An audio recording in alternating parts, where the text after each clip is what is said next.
Olá, meus caros alunos do oitavo ano, tudo bem? Bom, espero que sim, né? Com vocês, com a família de vocês, que Deus possa abençoar a todos. Bom, galerinha, hoje nós estamos entrando na quarta semana, né, isso do PET 2, e nós vamos estar trabalhando essa semana sobre o tema que fala regionalização mundial na Guerra Fria e pós-Guerra Fria. Então, o que vem dizer o tema regionalização? Regionalizar, dividir, né? É uma nova forma de dividir o mundo. E quando? Né? Na Guerra Fria e pós-Guerra Fria.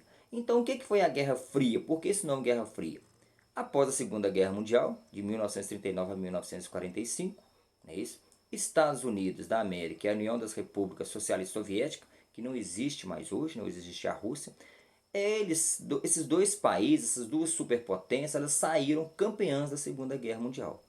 Eu não gosto de usar o termo campeão porque na Segunda Guerra, quando se fala em guerra, não tem campeão, não é verdade? Quando se fala em guerra, nós temos morte, nós temos catástrofe, nós temos economias devastadas, nós temos cidade destruída. Então eu vejo que sai pessoas para refletir melhor, governos para tentar fazer uma nova análise, né, dessa disputa pelo mundo que no final não é bom para ninguém, tá? Mas segundo, né, historiadores, segundo que nós usamos no nosso livro de história, então quem saiu campeão foi Estados Unidos e a União Soviética.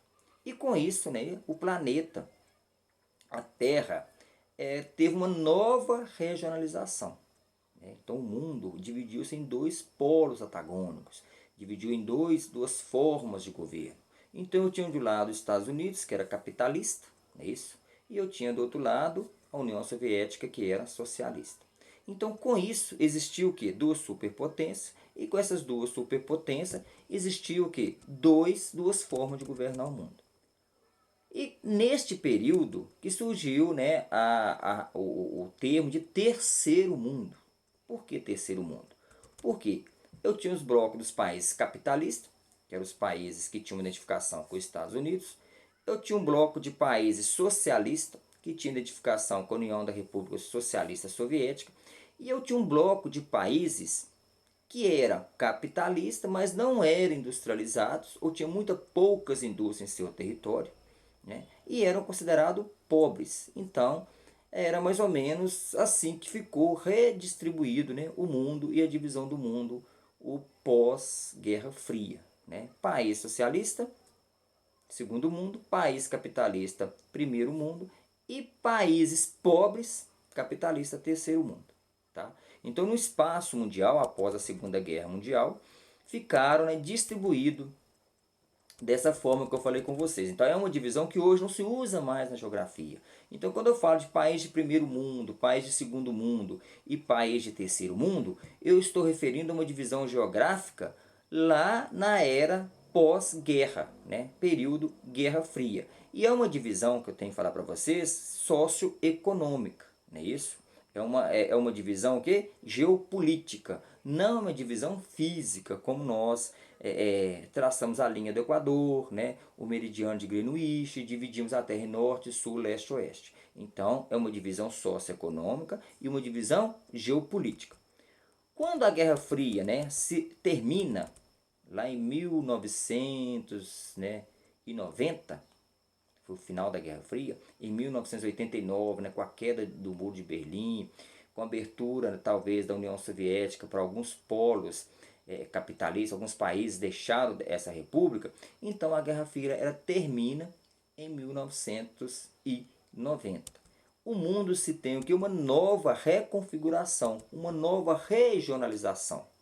Né? Então deixa de existir o país do segundo mundo, né? Os países socialistas, eles deixam de existir. E também deixa de existir os países capitalistas. Existe hoje, até hoje, o sistema capitalista, sim. Existe até hoje o sistema socialista, sim. Mas esse domínio entre as duas nações já não é tão importante, já não tem essa reconfiguração após a queda, né? Ou o término da Guerra Fria. E o que acontece? Aí nós vamos ter o quê? Uma nova ordem mundial, né? Um novo rearranjo do espaço mundial. E eu vou ter o que? Polos distribuídos no mundo. Né? Por isso que eu falo a nova ordem mundial, ou ordem bipolar, ou multipolar, aliás, bipolar, porque era Estados Unidos e União Soviética. Então eu vou ter uma ordem multipolar agora, após 1990, após a Guerra Fria. E essa ordem multipolar, ela vai concentrar onde? Eu tenho o Japão, que sai como uma grande nação industrializada e desenvolvida. Eu vou ter os Estados Unidos aqui na América, como uma nação também rica. E eu tenho a União Europeia, não é isso? Ali os países da Europa. Então eu vou concentrar esses três polos muito importantes no planeta. Então, se vocês analisar bem, eu vou mudar só a forma de dividir. Mas lá no fundo eu vou ter influência capitalista, eu vou ter influência socialista. Tá? E aí o que acontece? Eu posso falar de outros polos que muitas vezes não cita aqui no PET. Eu tenho também alguns polos mais isolados, mas que ele tem algumas interferências, algumas influências, né, em algumas regiões do globo. Então eu vou ter, por exemplo, o Brasil aqui na América do Sul, como um grande país industrializado, né, uma grande nação de consumo. Então o Brasil começa a aparecer aí como, né, uma hegemonia local, não uma hegemonia mundial. Eu posso falar lá na África também, da África do Sul, que é um país também que começa a ter um certo desempenho naquela região. Eu posso falar da Rússia, ali também, não é isso? Eu posso falar da China. Então eu tenho algumas nações que se desenvolvem também nos polos locais. Então eu falo que o mundo ele começa a ser um mundo multipolar. E nesta época que tem a difusão mais forte da internet, que tem a difusão o quê? Da globalização, que eu tenho o quê? Mais circulação de pessoas e mercadorias no mundo. Tá? Então aqui começa o quê? Uma circulação de mercadorias e pessoas. Então isso aí expande mais os horizontes nessa época. Então quando eu falo nisso, da regionalização do mundo, vocês têm que entender que eu tenho uma regionalização sociocultural, uma organização geopolítica e eu tenho uma organização que é física, que divide o Brasil, não é isso? Aliás, o planeta em norte, sul, leste e oeste. Bom, e aí? No mundo multipolar dos anos de 1990, como o mundo ficou dividido após isso? Como se diferenciar então dos países terceiro mundo, países de segundo mundo e países de primeiro mundo? E surge uma nova expressão na geografia: países do norte, países do sul. Ah, professor, mas países do sul são aqueles países que estão abaixo da linha do Equador? Não. Esses também são países do sul. Mas essa divisão aí é uma divisão o quê? É uma divisão física. É uma divisão que eu pego a linha do Equador e divido a terra em hemisfério norte e hemisfério sul. Mas não estou falando dessa divisão. Eu estou te falando de uma divisão o quê? Econômica. Eu estou falando de uma divisão geopolítica. Eu estou falando de uma divisão o quê? Socioeconômica. E quando eu faço essa divisão socioeconômica, essa linha do Equador ela não é considerada. Eu vou então e faço o quê? Eu pego todos os países que têm um grande desenvolvimento econômico, que são ricos, e falo que esses países são países do norte. E todos os países que têm problemas sociais, que têm algum avanço econômico, não são ricos, que são países do sul. Né? Então, para vocês entenderem essa base aí, né, isso, da divisão do planeta em países do norte e países do sul. Então, hoje a gente usa muito os países nórdicos. Né? Quando eu estou falando de economia e eu falo de países nórdicos, eu estou falando de países ricos.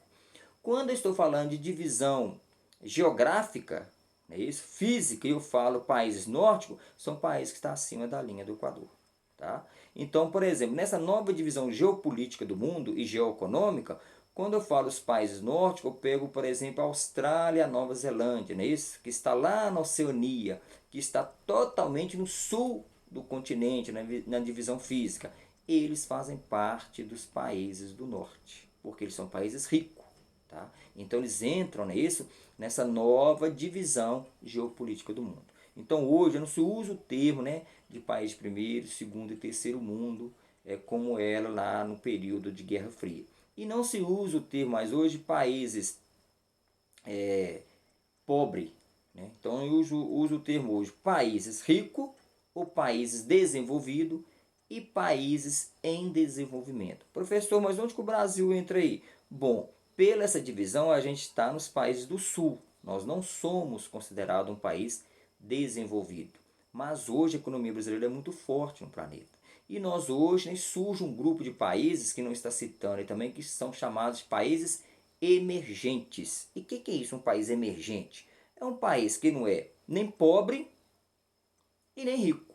Ele é emergente, ou seja, ele tem um forte poder econômico, ele tem uma grande indústria no seu território, ele tem um grande poder, né, de consumo, sua população é expressiva, ele concentra grandes matérias-primas no seu território, mas ele não tem uma indústria de ponta, né, uma indústria desenvolvida como as nações ricas. Então nós hoje somos considerados um país emergente. O Brasil, a Argentina, a Índia, a África do Sul, a Rússia, eu considero a Rússia um país de primeiro mundo, mas muitas pessoas põem a divisão dela como emergente, né? E a China, então é isso que é a divisão do planeta hoje. Professor, e hoje? Como é que nós podemos fazer uma análise hoje quando nós olhamos, né, para a divisão socioeconômica mundial? Então, se vocês assistem muitos jornais, notícias, vocês veem que tem uma briga hoje meio discrepante assim no meio geopolítico entre Estados Unidos e Rússia. Aliás, Estados Unidos e China. A Rússia ela já saiu, né, de cena. Então nós vimos hoje que o quê?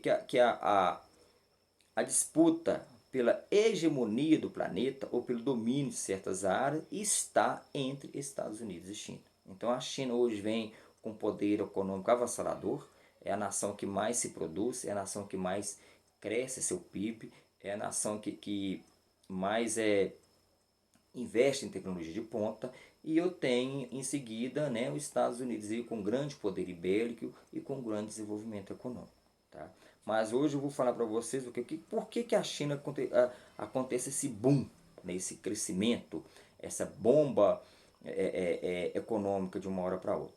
Vocês têm que pensar que lá na década de 90, né, 85, a China era um país rural. As pessoas viviam no meio rural. Né? Mais de 50% da população. E quando o governo começou a fazer uma certa mudança na estrutura chinesa, ele deixava as pessoas ir para a cidade cresce muito rápido. E quando a cidade cresce, surge indústria, surge consumo. Então esse enriquecimento, essa evolução da China, muitas vezes está atrelada também à sua urbanização. Tá? O que está acontecendo com a China hoje é o que aconteceu com o Brasil na década de 70. Né? Uma evolução muito grande industrial. E a China, ela consegue produzir tecnologia de ponta, coisas de qualidade, com preço mais acessível e tem um mercado consumidor muito grande. Então por isso que a China hoje ela aparece aí como uma grande concorrente dos Estados Unidos, como uma grande potência do futuro. Tá? Então quando eu falo de divisão geográfica, eu estou falando de divisão de localização, né? Norte, sul, leste, oeste. Quando eu falo de divisão geoeconômica ou socioeconômica, eu estou falando de divisões de países ricos e países pobres, ok? Qualquer dúvida que vocês tiverem, podem me procurar que eu estou à disposição. Fico com todos com Deus e um forte abraço.